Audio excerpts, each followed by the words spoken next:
we are in store for a really warm weekend. Yeah, especially the further south and east you go. And today actually going to be the hottest day of the next 3, but it is still going to be warm over the weekend despite how hot we're going to be this afternoon. Here's a look at some of the records that could be broken throughout the afternoon hours. What you're looking at here on the left-hand side is today's forecast high temperature. On the right-hand side is the record high for this day. And in Farmington, we'll be beating our record by about 3 degrees or so. Gallup up to 77 this afternoon. Their record high 72. Albuquerque touching on our record this afternoon. And Santa Fe not quite reaching the record, but still rather warm, only 2 degrees shy of it. In the Northeast, this is one location where the heat will be on. Raton up to 80 degrees this afternoon, which will be beating the record by about 5 degrees. Santa Rosa up to 86, 89 degrees. And Tucumcari a good 6 degrees warmer than the record high for today. And down in the southeast, Roswell looking to hit 90 degrees this afternoon.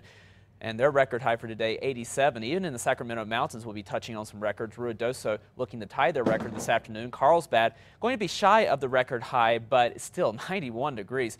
Fairly impressive high temperatures for this afternoon, and it is already starting to get warm out there. 65 degrees the current temperature in the metro. Across the north, we're looking at temperatures mainly in the 60s, although we're holding on to the 50s in Alamosa and Durango as well. Down in the south, we're already into the 70s and already almost 80 degrees in Hobbs. So we are getting ready for another warm, and in fact, we might as well say hot afternoon in the eastern part of the state. We are looking at some cloud cover now starting to move into the northern portion of the state. We won't see any rainfall from it at least this afternoon, but it's a sign that that ridge of high pressure that's been over the state is starting to break down, and that ridge of high pressure that we saw throughout much of the work week will break down this afternoon. That's going to lead to those westerly winds, and that is what's going to help heat things up, especially across the eastern part of the state. Then as we move into the weekend, things do start to change a little bit. We watch for a couple of storm systems to pass to our north. We may get a couple of scattered snow showers over the northern mountains, but we'll cool temperatures down a little bit, but still staying above average. And we'll also start to crank up the wind, especially just east of the central mountain chain, areas like Raton, Las Vegas, over toward Clines Corners.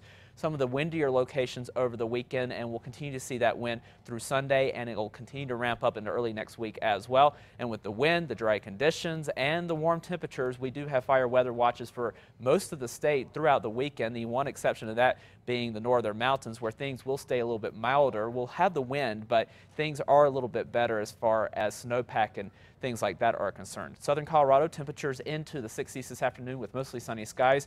We do cool down a little bit. Could see a couple of showers over the weekend. Temperatures back into the upper 50s to start next week. Over the northwest, mix of sun and clouds, highs into the 70s. We'll be looking for temperatures to drop to the 60s on Sunday, upper 50s on Monday, and then we start to rebound those temperatures into the middle of the work week. Over the southwest, mostly sunny skies, highs into the 80s this afternoon. We're in the upper 70s for Silver City, and we stay in the mid 70s at least over the weekend and into the beginning of next week with lots of sunshine. Over the southeast, lots of sunshine and hot, with temperatures reaching the 90-degree mark in a few locations. We'll be warm once again for tomorrow, and then temperatures dropping back to the upper, well, at least low 70s by Tuesday. Over the northeast, breezy, winds gusting to 35 miles per hour, highs in the 80s for several locations, touching on 90 up in Tucumcari. We'll be looking for temperatures back into the upper 50s by Monday after cooling off a little bit into the beginning of next week. Over the northern mountains, partly cloudy skies, breezy conditions, highs into the 60s and 70s, cooling back into the 50s in Santa Fe by Monday with mostly sunny skies. Over the east mountains, sunny and breezy, temperatures into the mid to upper 70s. In the metro, we'll top out in the upper 70s to near 80 degrees this afternoon as well, and temperatures do start to come down a little bit. We'll be back to the mid 60s by Monday, but that's still going to be about 5 degrees above average. So even though we're cooling down, it's still going to be warm. Yes, very spring-like for us here in the metro area. Very much. All right, John, thank you very much.